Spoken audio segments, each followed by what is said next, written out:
Now to our special report, and this week will mark 10 years since the apology to Australia's stolen generations. One of the first acts by the Rudd government, the apology on the 13th of February 2008, acknowledged a dark period in Australia's history. Between 1905 and 1969, Indigenous children were taken from their families to be assimilated into white society. The landmark Bringing Them Home report found that as many as 3 in 10 Indigenous children were forcibly removed during this period. That's at least 100,000 children. 17% of Aboriginal girls suffered some form of sexual assault after they were separated from their families. For the stolen generations, the apology offered a new beginning, but for many ageing survivors, there's still unfinished business.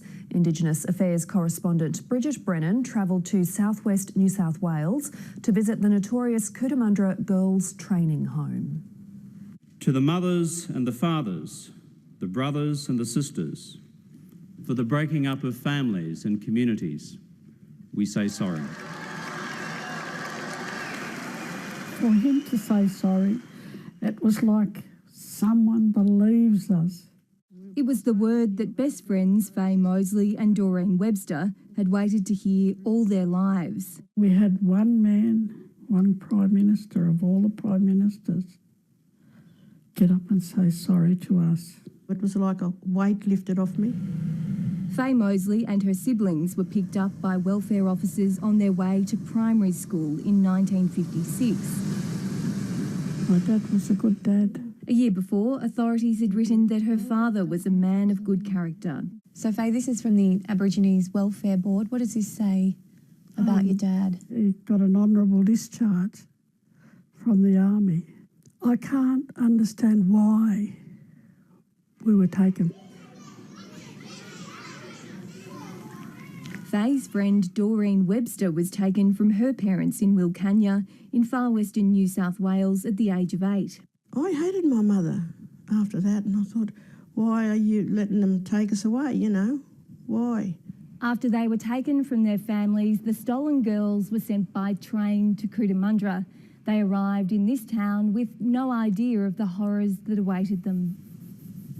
Generations of Aboriginal girls were raised in this home on a hill, trained to be domestic servants for little or no pay. Only now are they speaking publicly about the abuse they suffered here. Physical, emotional, mental, sexual, yeah, a lot of that was going on.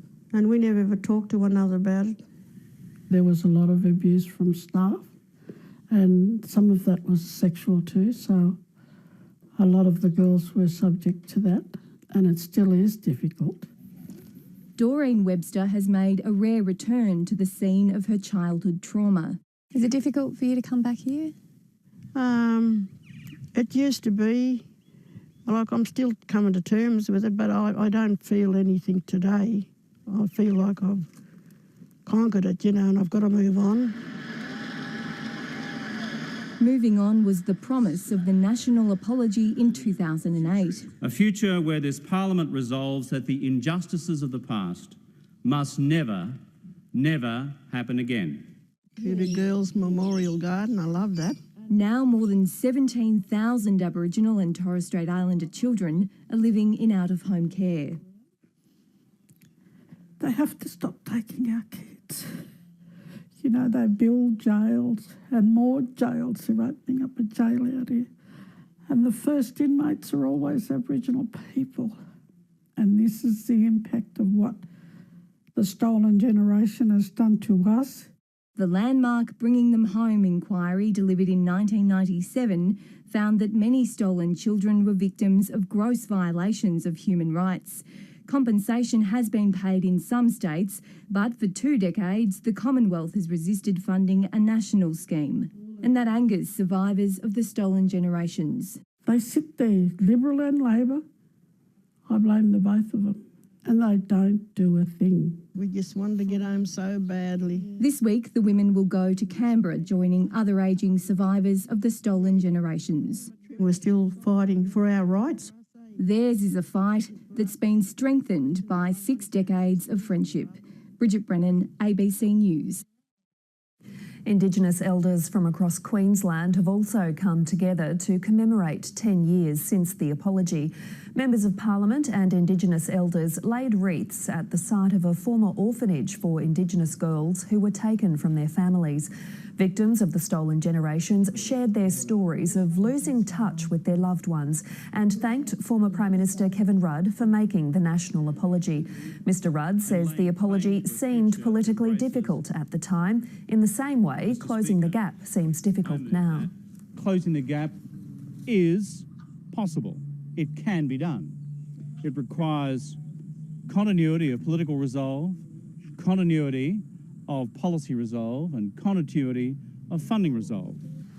The 10-year anniversary is on Tuesday.